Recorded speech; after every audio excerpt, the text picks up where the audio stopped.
ત્યારે પહેલા જ ના પાડી દે છે કે હિન્દી સોંગ ના ગાતા. મતલબ ધી પૂજાબેન રાવતને તો બધા હવે ઓળખી જ રહ્યા છે, પણ પૂજાને શું એકચ્યુઅલી ફૂડી છે પૂજા? તો જે બુઆજીની છોકરી છે ડાન્સિંગ કરતા કરતા કરતા કરતા બેભાન થઈ ગઈ. ઓહો. ત્યારે અમને એવું થઈ ગયું કે હવે શું થશે. જ્યારે મકાનમાં ગૃહ પ્રવેશ થયો ને ત્યારે તો એવું લાગ્યું કે આ જ મારું સ્વર્ગ છે. ત્યારે મેં માંડ માંડ ગાયું અને સ્ટેજની પાછળ જઈને એટલી રડી છું કેમ કે મારી લાઈફમાં ફર્સ્ટ વાર મારો અવાજ આવી રીતે જતો રહ્યો હતો. અને હેલો દોસ્તો, હું છું પ્રણય બ્રહ્મભટ્ટ અને બિયોન્ડ સોચમાં તમારું સ્વાગત છે. અને આજે આપણી વચ્ચે છે ગુજરાતના લોકપ્રિય સિંગર પૂજાબેન રાવત, જે ગુજરાત મ્યુઝિક ઇન્ડસ્ટ્રીમાં બહુ જ સારું એવું આગવું નામ ધરાવે છે અને લોકોની દિલમાં પોતાનું એક નામ બનાવ્યું છે એમણે. તો આજે આપણી જોડે છે પૂજાબેન રાવત. પૂજાબેન, પહેલા તો આજે આપણો જે બિયોન્ડ સોચ છે આ એના માટે આપણે શરૂ કર્યું છે કે લોકોને એમની પ્રસિદ્ધિ દેખાય છે કે કેવી રીતના સિંગર બન્યા છે, શું મસ્ત ગાઈ રહ્યા છે, પણ એની પાછળનું સંઘર્ષ નથી દેખાઈ રહ્યું.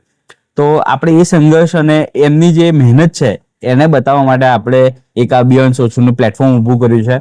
સો પહેલા જ્યારે તમે સિંગર બન્યા આટલા મોટા, અને કેવી રીતે તમારી શરૂઆત થઈ અને ક્યારે તમે એવું વિચાર્યું કે નાવ I can be a singer? પ્રણયભાઈ, તમારો ખૂબ ખૂબ આભાર કે મને આપણા યુટ્યુબ ચેનલમાં આમંત્રણ કર્યું છે. બિયોન્ડ સોચ અને બિગ કોંગ્રેચ્યુલેશન્સ. તો આપનો જે આ પ્રશ્ન છે ખરેખર જોવા જઈએ તો લોકોને એવું જ લાગે છે કે કઈ મહેનત નહીં કરી હોય, એને તો ખાલી ગાવાનું જ છે, સિંગિંગમાં શું મહેનત છે. પણ એની પાછળની જે સ્ટ્રગલની વસ્તુ છે એ લોકો જાણતા નથી. તો પહેલા તો આપણે જ્યારે સ્કૂલમાં હોઈએ કે કોલેજમાં હોઈએ ત્યારે અધર એક્ટિવિટીઝ થતી હોય. યુથ ફેસ્ટિવલ આવ્યો 3rd યરમાં 2015, ત્યારે મેં યુથ ફેસ્ટિવલમાં પણ ભાગ લીધો. ડિસ્ટ્રિક્ટ લેવલ હતું લગભગ. District level, yes. 2 સાહેબ મને શીખવાડવા આવ્યા. અમારી કોલેજમાં જ્યારે આવ્યા ત્યારે ધીરે ધીરે ઓડિશન્સ થયા. ત્યારે મારો વારો આવ્યો. ત્યારે એમણે જ્યારે મારો અવાજ સાંભળ્યો ત્યારે મને એવું કીધું, અને એ સાહેબનું નામ છે અમારા પ્રકાશભાઈ સાહેબ, જે મારા હાલ ગુરુ છે, અને એમની સાથે જે આ છે હિતેશભાઈ શાહ. એ બંને જણાએ મારો અવાજ ખૂબ વખાણ્યો કે બેટા તારામાં કંઈક વસ્તુ છે, તું કંઈક કરી શકે છે. મેં કીધું સાહેબ અત્યારે તો મારી પોઝિશન એવી છે નહીં કે હું શીખીને કંઈક કરી શકું. તો એમણે કીધું બેટા હું તને ચાન્સ આપીશ, તું ચાલુ કર. મેં કીધું સર અત્યારે હું એજ્યુકેશન ઉપર ફોકસ કરું છું અને જોડે જોડે મારી જોબ પણ છે, એટલે હું અત્યારે સિંગિંગને ટાઈમ નહીં આપી શકું, પણ હું તમારી વાતને ધ્યાનમાં રાખીશ. ને ત્યારથી મને એવું લાગ્યું કે હવે કંઈક આપણે મ્યુઝિકમાં કરી શકીએ છીએ, કેમ કે હવે તો ગુરુ સમાન એવા શિક્ષકો આવ્યા હતા, તો એમની વાત તો આપણે ટાળી ના શકીએ. એટલે ત્યારથી મને લાગ્યું કે કદાચ હવે મ્યુઝિક લાઈનમાં આપણે આગળ વધીશું. સો પૂજાબેન, આ તો થઈ ગઈ તમે કેવી રીતના સિંગિંગ કરિયરમાં જ્યારે પગ મૂક્યો, પણ સૌથી પહેલા જ્યારે આપણે પરમિશન લેવાની થાય તો પહેલા ઘરથી પરમિશન લેવાની થાય. અને આપણા ગુજરાતી ફેમિલીમાં તો સિંગિંગ કે મ્યુઝિક ઇન્ડસ્ટ્રીમાં કોઈ છોકરી જાય તો એમના માટે તો કદાચ બહુ જ ગર્વની પણ વાત થાય અને ક્યારેક આમ ડર બી લાગે એટલો. સો તમારા જે પરિવારમાં જ્યારે ધ પૂજા રાવત નતે બના અને જ્યારે પૂજા હતા ત્યારે તમારા ઘરમાં સૌથી પહેલા તમારો સપોર્ટ કોણે કર્યો અને તમને આગળ વધવાની પ્રેરણા કોણે આપી? આઈ થિંક તમારા ફેમિલીમાં પણ તમારા જે ભાઈ છે, તમારા મમ્મી છે, આઈ થિંક એમનો સપોર્ટ તમારા જીવનમાં વધારે રહ્યો છે. હા, પ્રણયભાઈ ખૂબ સરસ વાત કરી. ફેમિલીનો સપોર્ટ તો ખૂબ જ રહ્યો છે. મારી ફેમિલી મારી બિગ સપોર્ટર છે એવું કહી શકું છું. અને ખરેખર છોકરીને બહાર મોકલવી એ પણ રાત્રે છે, કેમ કે આજુબાજુના લોકો પ્લસ કુટુંબના લોકો જે વિચારો પ્રદર્શિત કરે છે એ આપ બધાને ખબર છે, અમારા વ્યુઅર્સને પણ ખબર છે કે એક છોકરી માટે કેવા વિચારો આવે છે. પણ ત્યારે પણ મારા પપ્પાએ મને એટલી હિંમત આપી છે કે બેટા તું આ કરવા માંગે છે ને તો આ કર, હું જોઈ લઈશ બધાને. અને મારા ભાઈએ પણ મને બહુ સપોર્ટ કર્યો છે. અને મારા મમ્મી તો શું કહું હવે, મારી મમ્મી તો મારા માટે ભગવાન સમાન છે. મારી મમ્મી દરેક વસ્તુમાં મને સપોર્ટ કરેલો છે. અને મારા પપ્પા બી સેમ મારા માટે ભગવાન જ છે. અને જેને મા બાપનો સાથ મળ્યો એ કોઈ દિવસ ત્યારે પાછળ ના પડે. કરે એમનો સપોર્ટ ખૂબ જ રહ્યો છે મારા માટે. તમે જે સિંગિંગ કરીને જ્યારે શરૂઆત કરીને ત્યારે જ્યારે પહેલું પેમેન્ટ એક આવ્યું હશે અને એ જ્યારે ઘરમાં લઈ ગયા તો એ પહેલા પેમેન્ટ તમે કર્યું શું? પહેલું પેમેન્ટ જ્યારે આવ્યું ને ત્યારે હરખતો હતો, કેમ કે મેં કમસે કમ 2-3 વર્ષ કોરસ કરેલું અને કોરસમાં ત્યારે તો 2015, 16, 17 મેં કોરસ કરેલું. ત્યારે એટલા પૈસા નતા મળતા અને કહેવાય ને કે કોઈક વસ્તુમાં આગળ નીકળવું હોય ને તો તમારે ભોગ આપવો પડે. કરેક્ટ. આપણે ખૂબ જ મહેનત કરી છે એ વસ્તુ ઉપર અને મેં ભોગ પણ બહુ આપ્યો છે. અને જ્યારે ફર્સ્ટ પેમેન્ટ મારું આવ્યું ત્યારે મેં લગભગ મારી પાસે ફર્સ્ટ પેમેન્ટ 1200 રૂપિયા આવ્યું હતું અને એ 1200 રૂપિયા મેં મમ્મીને આપ્યા અને મમ્મીએ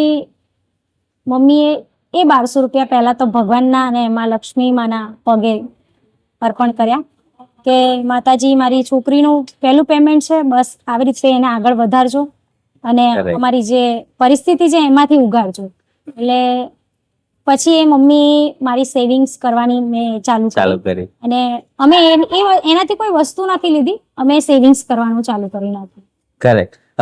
પૂજાબેન, આપણે તમે લાઈવ પરફોર્મન્સ પણ ઘણા બધા કર્યા છે. મતલબ અત્યાર સુધી હું કદાચ લાઈવ પરફોર્મન્સ ગણવા જાઉં તો મે બી અપ્સ ટુ 1000 ની ઉપર જે ક્રોસ થઈ જાય. તો તમારું એ પહેલું લાઈવ પરફોર્મન્સ તમને યાદ છે ખરું કે કેવું હતું અને ક્યાં હતું? પહેલો પરફોર્મન્સ તો કોને યાદ ના હોય? કઈ જગ્યાએ તમે પહેલું પરફોર્મન્સ આપ્યું હતું? તમને જ્યારે ચાન્સ જે વ્યક્તિએ કાં તો જે જગ્યાએ તમને ચાન્સ આપ્યો એ વસ્તુને આપણે ભૂલી ના શકીએ. તો મેં જ્યારે પહેલો પ્રોગ્રામ કર્યો હતો એઝ અ કોરસ સિંગર અમારા કેપી મ્યુઝિકલ ગ્રુપમાં, પ્રકાશ સાહેબ અમારા જે ગુરુ છે એમણે જ મને ચાન્સ આપ્યો હતો. સેટેલાઇટમાં અમે એક કહેવાય ને કે પહેલા તો મોટો સ્ટેજ મળે નહીં, પહેલા તો એક નાનો સ્ટેજ હતો, કમસે કમ 10 બાય 12 નું કદાચ હશે અને એક ઢોલ, એક કીબોર્ડ અને એક 4 પીસ. એટલે એક જ નાનકડો શો હશે, નાનકડો પ્રોગ્રામ હતો. પણ ત્યારે જે પરફોર્મન્સ કરી અને ત્યારે જે પબ્લિકે વખાણ કર્યો ને ત્યારથી મારી હિંમત ઓર વધી ગઈ. જે ભલે સ્ટેજ ઉપર છું પણ કાલે મોટા સ્ટેજ ઉપર હોઈશ, એટલે એ મારી યાદગાર એક કહેવાય ને લાઈવ પરફોર્મન્સ છે, સ્ટેજ પરફોર્મન્સ છે. આ બધા સ્ટ્રગલ પછી જ્યારે પહેલો વિડીયો જે તમારો મિલિયન્સમાં પહોંચ્યો છે, આઈ થિંક કદાચ તમે જોયું હશે પૂજાબેનનો પહેલો વિડીયો અને અહીંયા પિન કોમેન્ટમાં તમને જોવા પણ મળશે. પૂજાબેનનો જે વિડીયો છે એ મોર દેન અત્યારે રિસેન્ટ વ્યૂઝમાં મેં જોયા છે કે 4 મિલિયનથી પણ વધારે વ્યૂઝ છે. તો પહેલો વિડીયો જ્યારે મિલિયન ક્રોસ કરી ગયું અને પહેલા વિડીયોની જે આમ ફેમ મળી એ પહેલા મિલિયન જ્યારે વ્યૂઝ આવ્યા ત્યારે એનું એ ફિલિંગ કેવી હતી, મુમેન્ટ કેવી હતી? પ્રણયભાઈ, ક્યારે આપણે એવું તો વિચાર્યું હતું નહીં કે આપણે આવી રીતે યુટ્યુબમાં ફેમસ થઈશું અને આપણા આટલા વ્યૂઝ આવશે ને આટલા લાઇક્સ આવશે ને આટલા કમેન્ટ્સ આવશે સારા સારા.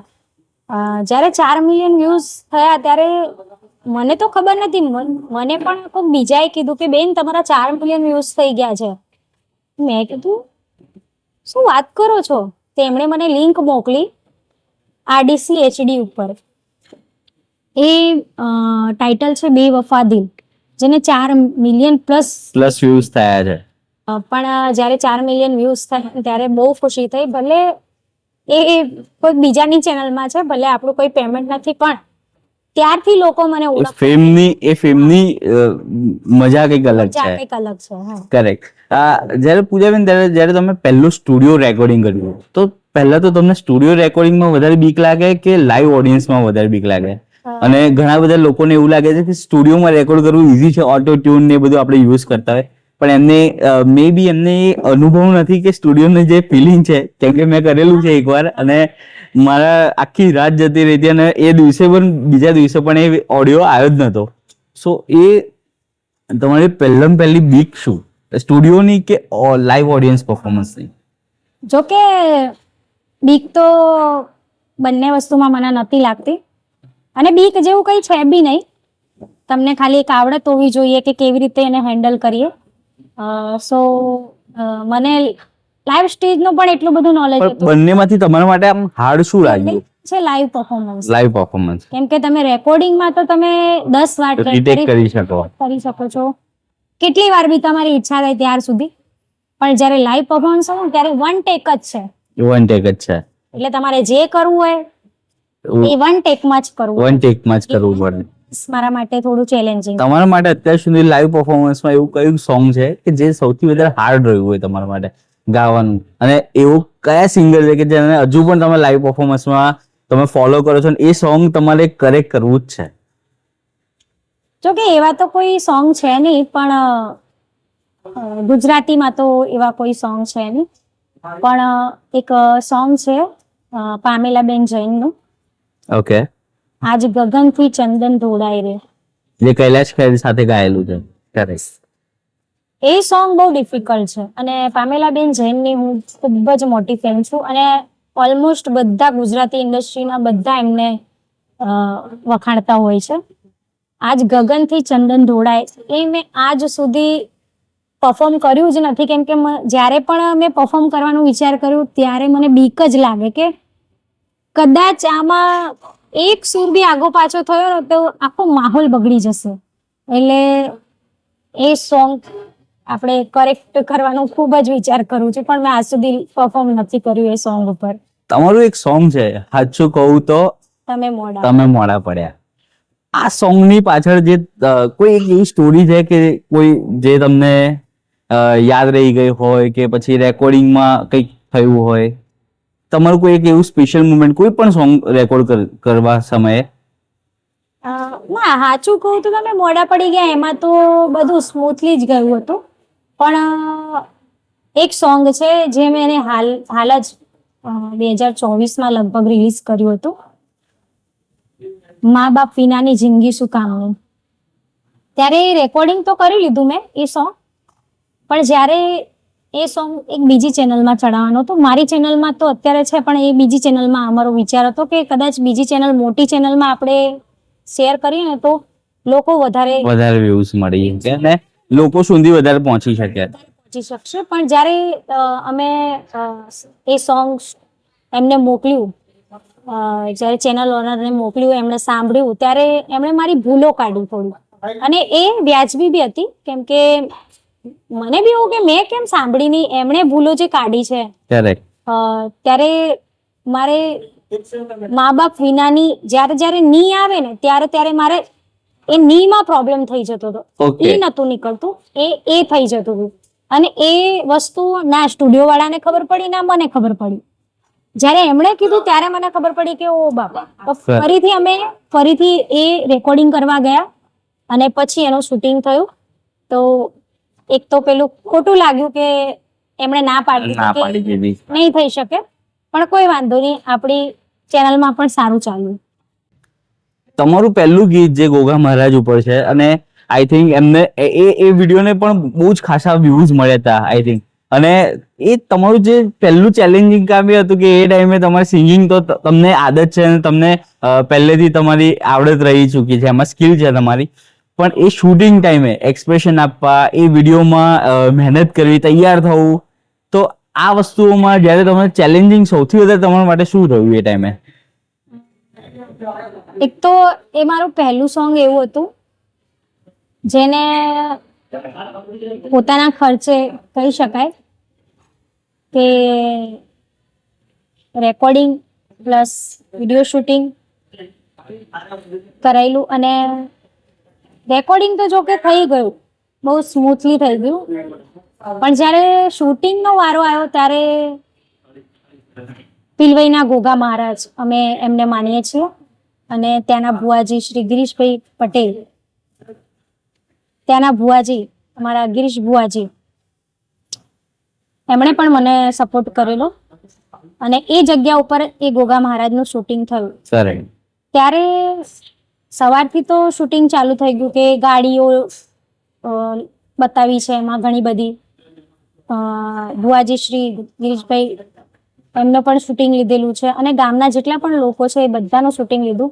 પણ જ્યારે મને એવી ખબર પડી કે મારે કોસ્ટ્યુમ રબારી વેશ પહેરવાનો છે, ત્યારે મેં કીધું કે હવે હું શું કરીશ, રબારી વેશ લાવવો એટલે ત્યારે મેં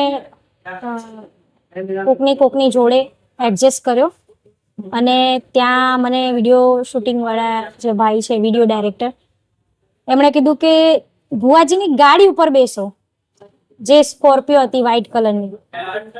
ત્યારે મને એવું લાગ્યું કે આ તો અઘરું છે.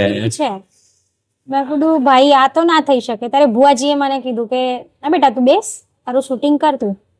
અને એ શૂટિંગમાં ભુવાજીની છોકરી અને નાની નાની છોકરીઓનો એક ડાન્સિંગ બી બતાવ્યું પાર્ટ કરેક્ટ. મારી લિપસિંગ પાછળ એ લોકો નાની નાની છોકરીઓ ડાન્સ કરે, એમાં ભુવાજીની છોકરી બી હતી.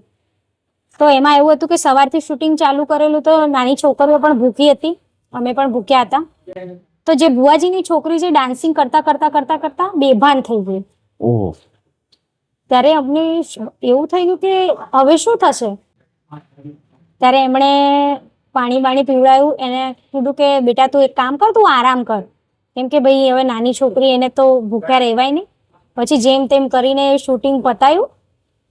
બસ તો આ છે અમારું પહેલું સોંગ આવી રીતે. તમારી પૂજાબેન આટલા વખતથી તમે જે લાઈવ પરફોર્મન્સ આપી રહ્યા છો અને ઘણા બધા તમારા કો સ્ટાર જે કો સિંગર્સ છે તમારા એ ખાસ મિત્ર પણ રહી ચૂક્યા છે.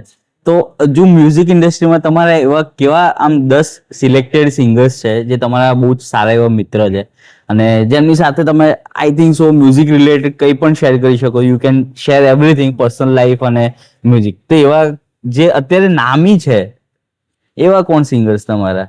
એવા તો નામ તો ઘણાય છે, એમ તો ઘણા એક સિંગરો મારા ફ્રેન્ડ્સ છે. અને હાલ ધરતીબેન સોલંકી, જ્યારે મેં શરૂઆત કરી હતી ત્યારે એ ખૂબ નાના હતા, લગભગ 14-15 વર્ષના હશે, કાં તો એનાથી બી નાના હશે કદાચ. ત્યારે એમનું ઘર લીધું હતું, ત્યારે મેં પરફોર્મ કર્યું. તો ધરતીબેન સોલંકી પણ મારા ખૂબ જ સારા ફ્રેન્ડ છે. પછી ખુશ્બુબેન પંચાલ, જેમનું અત્યારે સારું નામ છે, અને ખુશ્બુબેન આસોડિયા, કાજલબેન મહેરિયા, ઘણા બધા એવા કલાકારો છે જે આપણી જોડે મળેલા છે અને આપણે શાંતિથી વાત બી કરી શકીએ. નેહાબેન ફ્રેન્ડ્સની વચ્ચે આમ ક્યારે આમ જનરલ વાતો થતી હોય? જો કે જો બધાનો પ્રોગ્રામ હોય, અત્યારે પ્રોગ્રામો ચાલુ છે ને બધા અલગ અલગ જગ્યા રહે છે, તો મીટઅપ બી નથી થતું. પણ જ્યારે પણ અમે પ્રોગ્રામમાં મળીએ ત્યારે અમે લોકો ખૂબ જ ચર્ચા કરીએ. પૂજાબેન, ઘણા બધા આપણે મતલબ ધી પૂજાબેન રાવતને તો બધા હવે ઓળખી જ રહ્યા છે, પણ પૂજાને શું એકચ્યુઅલી ફૂડી છે પૂજા? ફૂડી તો ના કહેવાય, પણ મને બધી વસ્તુ ગમે. હું કોઈ વસ્તુમાં ના કહું, મને બધી વસ્તુ ગમે. ખાવામાં તમારું ફેવરિટ શું? ખાવામાં ફેવરેટ છે ભાજીપાવ.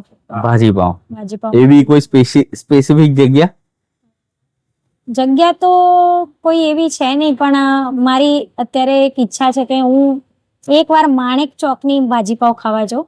કે તેના ખૂબ જ વખાણ થયા છે ને હું હજી સુધી ત્યાં નથી ગઈ. કરેક્ટ.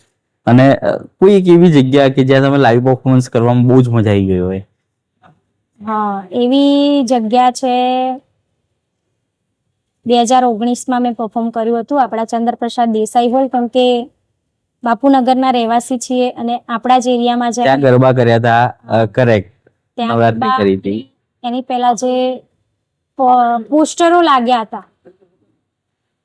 તો એ તો જિંદગીની બહુ યાદગાર મોમેન્ટ છે. આપણા જ ઘરે આગળ આપણા જ પોસ્ટર્સ દેખાઈ રહ્યા છે અને લોકો ઓળખી પણ રહ્યા છે કે આ છોકરીને તો આપણા વિસ્તારની જ છે, લગભગ આ છોકરી આપણે ત્યાં જ રહે છે.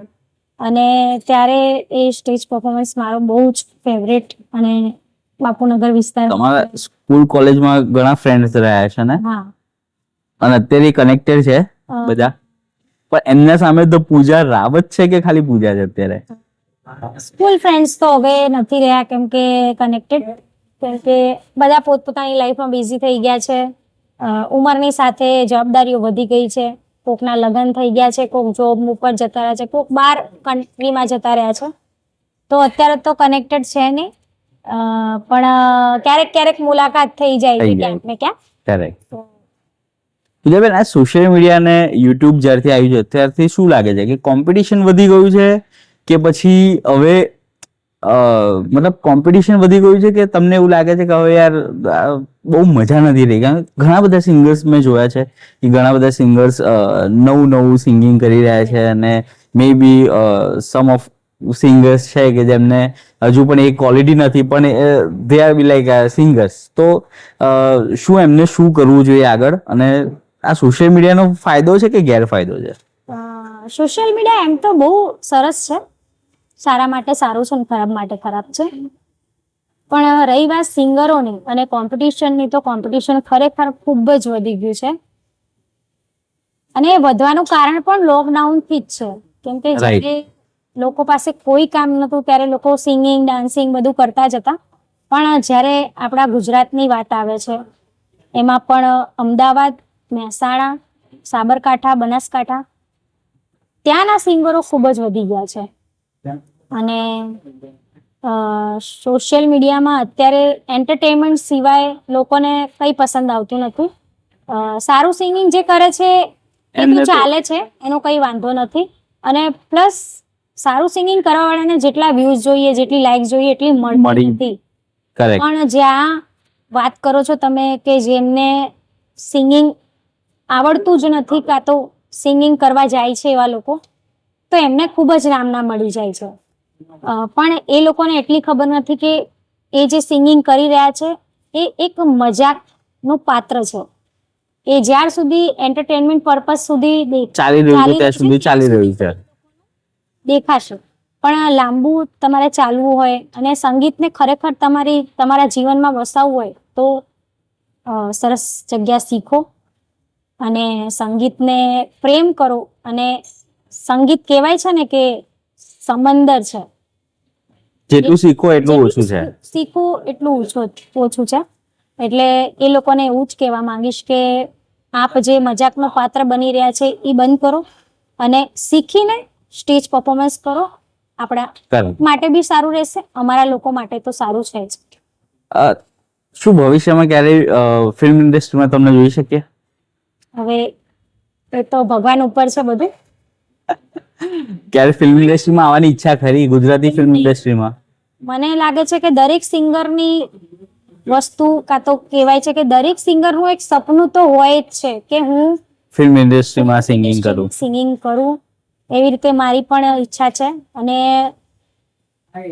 હું ક્લેમ કરું છું અને મેનિફેસ્ટ પણ કરું છું યુનિવર્સથી કે જલ્દી મોકો મળે અને એ રીતની હું કોશિશ બી કરું છું અને મહેનત પણ કરું છું. એવા કયા અત્યારે ફિલ્મ ઇન્ડસ્ટ્રીનું સોંગ છે કે જે તમને આમ ગાવું ગમે ગુજરાતી? ફિલ્મ ઇન્ડસ્ટ્રીમાં એટલે ઘણા બધા સોંગ છે, પણ એક સોંગ છે જે આપણે લગ્ન ગીતમાં બી ગાતા હોઈએ, એ છે પાણી લીલું જોયું ને તમે યાદ આવ્યા, પાણી લીલું જોયું ને તમે યાદ આવ્યા, જાણે મોસમનો પહેલો વરસાદ જેવો, એક ધારું કર્યું ને તમે યાદ આવ્યા, તમે યાદ આવ્યા. આટલું બધું જૂનું ગીત તમને હજુ પણ એટલું જ ગમે છે, રાઈટ? હું હાલ બી લગ્ન ગીતમાં આ સોંગ ગાઉં છું. મેં જોયું છે કે જ્યારે પણ તમે લાઈવ પરફોર્મન્સમાં જાઓ છો અને ઘણા બધા સમાજને તમે મળી રહ્યા છો અને દરેક સમાજની એક રિસ્પેક્ટ અલગ છે અને દરેક સમાજને તમે માન સન્માન આપી રહ્યા છો, તો કોઈ પણ જ્યારે લાઈવ પરફોર્મન્સમાં જાઓ, જે તમે કીધું સ્ટુડિયોમાં તો ભાઈ રીટેક થઈ શકે, પણ લાઈવ પરફોર્મન્સમાં જાઓ ત્યારે બધા સમાજની રિસ્પેક્ટ જાળવી રાખવી પડે. તો એ સમાજની રિસ્પેક્ટ જાળવવું અને એ બંધનમાં રહેવું કે શું ગાવું, શું ના ગાવું અને ક્યાં કેટલી મર્યાદા રાખવી, એ તમારા માટે કેટલું હાર્ડ છે? કારણ કે મેં જોયું છે કે ઘણા બધા સમાજના અત્યારે વિડીયોઝ વાયરલ થઈ રહ્યા છે, તો એ કેટલું હાર્ડ છે તમારા માટે જ્યારે તમે આટલા બધા લાઈવ પરફોર્મન્સ આપી રહ્યા છો? પ્રણવભાઈ ખૂબ જ સરસ વાત કરી. જ્યારે આપ 18 આલમમાં ચાલતા હોય, 18 પરગણામાં ચાલતા હોય, ત્યારે દરેક વસ્તી અલગ અલગ છે, દરેક સમાજ અલગ અલગ, એની સંસ્કૃતિ છે, એને કયા રીતના ગીતો ગમે છે, ટફ થઈ જાય છે ઘણું. કેમ કે પટેલ સમાજ છે, દરબાર સમાજ છે, આપણા પરમાર છે, ઠાકોર છે, એ બધા સમાજમાં મેં કામ કરેલું છે. પણ બધાની મર્યાદા જાણવી ખૂબ જ અગત્યની વસ્તુ છે. કોઈ બી કલાકાર હોય અને એ જવાબદારીપૂર્વક નિભાવવી પડે. કેમ કે અમુક સમાજમાં આપણે જઈએ ત્યારે પહેલા જ ના પાડી દે છે કે હિન્દી સોંગ ના ગાતા રાઈટ. અને દારૂના ગીતો ના ગાતા, બેવફાના સોંગ પહેલે જે લિમિટેશન સેટ થઈ જાય છે. લિમિટેશન સેટ થઈ જાય છે. જ્યારે આપણે બધી તૈયારી કરવાનું Correct. થઈ જાય તો આપણે તો આ વસ્તુ ના પાડી દીધી. તો હવે ગાવું શું હવે ગાવું શું? જો કે આપણા છે ઘણા સોંગ, પણ જોડે કલેક્શન ઘણું છે, ક્યારે ખૂટતું નથી માતાજીની મહેરથી. અને બસ એ બંધારણમાં પણ ગાવું બહુ ડિફિકલ્ટ થઈ જાય છે, પણ તોય આપણે પ્રોગ્રામ સક્સેસ જાય છે. એ લોકોની લિમિટેશન પ્રમાણે બી આપણે એક સરસ મજાનો પરફોર્મન્સ આપી દઈએ છીએ. તમે જસ્ટ પૂછ્યું હતું કે નવરાત્રીને જ્યારે તમે નાઇટ શો હોય અને મારા ખ્યાલથી તમે એક દિવસ મહેસાણા હોય તો એક દિવસ આણંદ બાજુ હોય, તો એ જે ટ્રાવેલિંગ છે એ કેટલું અઘરું છે તમારા માટે? કારણ કે એક જગ્યાએ તમે સવારના 4 વાગ્યા સુધી 7 વાગ્યા સુધી જ્યારે ગાવાનું હોય, બીજા જ દિવસે તમારે 6 વાગે બીજી જગ્યાએ પહોંચવાનું હોય, તો તમારા માટે કેટલું હાર્ડ પડે? મને તો મારું કામ ખૂબ જ ગમે છે. એની માટે મારે કેટલી પણ દોડધામ કરવી પડે એ મને ચાલી જાય છે, પોહાશે મને એમ. પણ જ્યારે ઉજાગરો થતું હોય ને ત્યારે થોડુંક એવું લાગે છે કે ટફ પડી જાય થોડોક રેસ્ટ હજી મળી જાત તો. પણ જો કે હું ગાડીમાં પણ આરામ કરી લઉં છું. કેમ કે 9 દિવસ સળંગ ગાઉં અને તમારા કંઠને મજબૂત રાખવું હોય તો તમારે ખૂબ જ આરામની જરૂર પડે છે. સો ટફ તો છે પણ કરવું પડે. કરેક્ટ. પૂજાબેન, સપોઝ તમે અત્યારે સિંગર ના હોત તો તમે શું હોત? સિંગર ના હોત તો અત્યારે ક્યાંક ટીચરની જોબ કરતી હોત. ટીચર? એજ્યુકેશન લાઈનમાં ખૂબ જ ઇન્ટરેસ્ટ છે અને છોકરાઓને ભણાવવા મને ખૂબ જ ગમે છે. અને પહેલા પણ મેં ટ્યુશન્સ, પછી પ્રાઇમરી સ્કૂલમાં મેં 1 થી 7 ધોરણ સુધી ભણાયેલું છે. એટલે કદાચ સિંગર ના હોત તો હું ટીચર હોત. પૂજાબેન, ક્યારે એવું થયું કે જ્યારે ક્યારેક પર્સનલ લાઈફમાં એવા તકલીફ ચાલતી હોય અને તમારે લાઈવ શો કરવાના હોય, તે કેટલું ટફ છે તમારા માટે? આ વસ્તુ મારી જોડે થઈ ચૂકી છે. પર્સનલ લાઈફમાં તકલીફ તો નહીં, પણ કહેવાય ને કે ખૂબ જ અઘરો સમય હતો મારી માટે. પ્રોગ્રામમાં નીકળવાનું હતું અને મારા મમ્મી સડનલી બીમાર પડી ગયા હતા. ત્યારે મને એવું થયું કે હું પ્રોગ્રામમાં જઉં કે ના જઉં.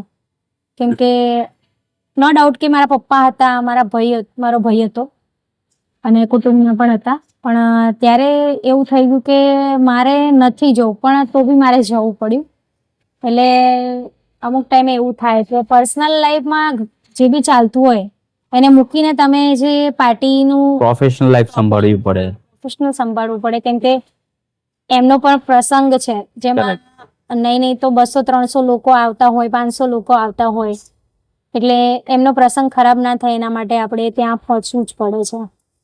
તમે જ્યારે પ્રોફેશનલ લાઈફમાં હોવ છો અને ત્યારે એવું બન્યું છે કે રાત્રે બહુ લેટ નાઇટ તમે શો કર્યો અને બીજા દિવસે સવારમાં જ તમારે એક શો આપવાનો છે અને તમને એમ એવું થઈ ગયું યાર હવે એમ અનઇઝી લાગી રહ્યું છે, સવારે ટફ પડી ગયા, બીમાર થઈ ગયા, તો એવા કેસમાં શું થાય? એ હાલની જ વાત છે. જે ગઈ સિઝન અમારી જાન્યુઆરી, ફેબ્રુઆરી, માર્ચ, એપ્રિલ, મે, એમાં ફેબ્રુઆરીનો જે સમય હોય ને ત્યારે એ બધા જ કલાકારો માટે બહુ ટફ હોય. સવાર સાંજ રાત પ્રોગ્રામ હોય. ત્યારે મારા પણ આવી રીતે જ પ્રોગ્રામ હતા, સવાર સાંજ રાત. અને ઘરેથી તો આપણે કંઈ લઈ ના જઈએ, ત્યાંનું જ ખાવું પડે. એટલે બધું ઓઇલી અને ઠંડુ જે બી મળે તે આપણે ખાઈ લઈએ. અને મારે એવું જ થયું કે 7 તારીખે મારો એક પ્રોગ્રામ હતો અને એક મારો 22 તારીખે પ્રોગ્રામ હતો, 22 ફેબ્રુઆરી, અને 21 ફેબ્રુઆરીએ મારે 2 પ્રોગ્રામ, અને સળંગ મારા લગભગ 14, 15, 16, 17, 18 એવી રીતે મારા સળંગ ફેબ્રુઆરીમાં બહુ બધા પ્રોગ્રામો હતા. અને જે ઉજાગરો નડ્યો છે અને જે ખાવા પીવાથી મને પ્રોબ્લેમ, અને સૌથી વધારે મને ખાવા પીવાથી તો નહીં પણ મને જ્યાં જે પાણી છે, જે વોટર જગનું પાણી, એ મને ખૂબ જ નુકસાન કરી ગયું. 22 તારીખે મારો પ્રોગ્રામ છે અને 21 તારીખે રાત્રે જ્યારે હું પ્રોગ્રામ પતાવીને આવી ત્યારે મારો અવાજ સાવ ગયો. અને પ્રોગ્રામ 22 તારીખનો જે હતો ત્યારે સવારે તો કશું હતું નહીં, પણ મેં ખૂબ જ ટ્રાય કરી કે મારું ગળું સારું થઈ જાય, પણ તો પણ મારું ગળું સારું ના થયું. ત્યાં તો બી હું પરફોર્મ કરવા ત્યાં પહોંચી અને મારો અવાજ સાવ જતો રહ્યો હતો, સાવ એટલે સાવ. પણ હું કરું બી શું? ત્યારે મેં માંડ ગાયું અને સ્ટેજની પાછળ જઈને એટલી રડી છું, કેમ કે મારી લાઈફમાં ફર્સ્ટ વાર મારો અવાજ આવી રીતે જતો રહ્યો હતો અને ખૂબ જ કંઈ બી ચર્ચા થતી કરવાથી હોય છે. એ પાછળ હતો. પૂજાબેન, અપકમિંગ નવા પ્રોજેક્ટ્સમાં શું છે તમારી જોડે અત્યારે? જે પ્રોગ્રામ આપે ત્યારે હાલ જ મેં ખૂબ જ મને રામાપીરનું સોંગ સારી વાત કરી કે બેટા કઈ વાંધો નહીં, લઈને આવી રહ્યા પ્રસંગ ભલે મારો થોડો જેનું રેકોર્ડિંગ થઈ ગયું છે પણ તું તારી કાળજી રાખી છે. આવી રીતે તું આઈ હોપ કે પબ્લિક એને પણ ખૂબ જ પ્રેમ કરશે બી કરજે. એટલે મને એ વસ્તુ સારી લાગી અને ત્યારથી હું મારા ગળાનું ખૂબ જ ધ્યાન રાખી રહ્યો છું. પૂજાબેન, તમારું અત્યારે એવું કયું ગીત છે જે તમે આમ ટાઈમ મળે તો આમ મસ્ત મેમરાઇઝ કરો? જે મારું મા બાપનું સોંગ છે એ હું ખૂબ જ મેમરાઇઝ કરું છું અને વારે ઘડીએ ગાઉં છું, કેમ કે એ સોંગમાં જે અમે વસ્તુ દેખાડી છે, એક ઘરડા ઘરનું શૂટિંગ છે અને હું એક મા બાપ વિનાની છોકરી છું અને એ ઘરડા ઘરમાં હું સેવા આપું છું અને એ રિલેટેડ આખું સોંગ છે અને એ અત્યારની પરિસ્થિતિમાં ખૂબ જ વધી રહ્યું છે. ખૂબ જ વધી ગયું છે, કેમ કે ઓલમોસ્ટ ઘરડા ઘર પેક થઈ રહ્યા છે. એનું કારણ શું છે એ તો આપણે પણ જાણીએ છીએ, જોતા જોઈએ છે. જેમ કે આપણા મહિપતસિંહ બાપુ છે, જેમને લવાલ ગામમાં વૃદ્ધાશ્રમ છે અને ત્યાં દરરોજના બે ત્રણ ઘરડા જે મા બાપ છે મૂકવામાં આવે છે. પણ એ બધી વસ્તુઓ જોઈને મને મારું સોંગ ખૂબ જ યાદ આવે છે. પૂજાબેન, રિસેન્ટલી હમણાં તમે એક ઘર લીધું, યસ. તો એ અનુભવ કેવો હતો તમારા પરિવારને? એ પહેલું ઘર મળ્યાની જે આમ સેટિસ્ફેક્શન હશે કે આ નાવ મારા દીકરા અને દીકરીએ કરી બતાવ્યું, એ અનુભવ કેવો હતો તમારા માટે? પોતાનું મકાન લેવું ખૂબ જ અઘરું રહ્યું, પણ મેં અને મારા ભાઈએ અને મારા ફેમિલીમાં જે મમ્મી પપ્પા છે એમને ધારીને રાખ્યું હતું કે મકાન તો લેવું જ છે કંઈ બી કરીને. અને મારા સિંગિંગ કરિયરે મને ખૂબ જ સપોર્ટ કર્યો છે, મારા ભાઈએ પણ મને ખૂબ જ સપોર્ટ કર્યો છે એ વસ્તુમાં. અને જ્યારે મકાનમાં ગૃહ પ્રવેશ થયો ને ત્યારે તો એવું લાગ્યું કે આ જ મારું સ્વર્ગ છે. અને હાલ બી હું કે ગમે તેટલી થાકેલી હોઉં કે ક્યાંયથી બી આવું કે ભલે મને ગમે તેટલો સ્ટ્રેસ હોય, પણ એ ઘરને જ્યારે જોઉં ને કે બધું આની માટે તો કઈ રીતે હતા, તો હવે શાનું ટેન્શન. એટલે એ ઘર જ્યારે જોઉં ને ત્યારે મને ખૂબ જ સુકૂન મળે છે. આવનારા હવે તમારા આલ્બમ્સ અને પરફોર્મન્સ સોંગ્સ કયા છે? પરફોર્મન્સ તો જો કે ચાલુ જ છે અને નવરાત્રી બુકિંગ્સ પણ આપણા સ્ટાર્ટ છે. થોડા ઘણા નવરાત્રીના પ્રોગ્રામ પણ બુક થઈ ગયા છે, દિવાળીના પણ પ્રોગ્રામો બુક થઈ ગયા છે આપણા. અને આલ્બમ્સ આપણા જેમ કે મેં કીધું કે રામાપીર અને દ્વારકાધીશનું એક સરસ મજાનું સોંગ લઈને અમે આવી રહ્યા છે અમારી ચેનલમાં. અને બીજા બી સોંગ્સ છે જેની ચર્ચા ચાલુ જ છે હજી. એટલે જેવી જ અમે લોકો કોઈ પણ વસ્તુ લઈને આવીશું તો અમારા વ્યુઅર્સને જાણ કરી દઈશું. હેલો ફ્રેન્ડ્સ, આ હતા આપણી જોડે ગુજરાતી મ્યુઝિક ઇન્ડસ્ટ્રીના એક જાણીતા કલાકાર પૂજાબેન રાવત, જે ગુજરાતી મ્યુઝિક ઇન્ડસ્ટ્રીમાં બહુ જ મોટું નામ ધરાવે છે. અને આવા જ અપકમિંગ સિંગર્સ ને કલાકારો આપણી સમક્ષ આપણે લાવતા રહીશું. So we thank our associate partner Raghu AC paratha house, જે બાપુનગરમાં અને દહેગામમાં લોકેટેડ છે. તમે એમને જરૂરથી મુલાકાત લેજો. તમે જો ટ્રેડિશનલ ગુજરાતી ફૂડને જો તમે ચાહક છો તો જરૂરથી મુલાકાત લેજો. અને thanks to Apple multiplex, upcoming સારામાં સારી movies, Gujarati movies, Hindi movies અને હોલીવુડની મૂવીઝ જોવા માટે એપલ મલ્ટીપ્લેક્સ જે બાપુનગર, મણિનગર અને ગોતામાં લોકેટેડ છે. અને એક હજુ એપલ મલ્ટીપ્લેક્સ ઓપન થઈ રહી છે આણંદમાં. જરૂરથી વિઝિટ કરો. જય હિન્દ.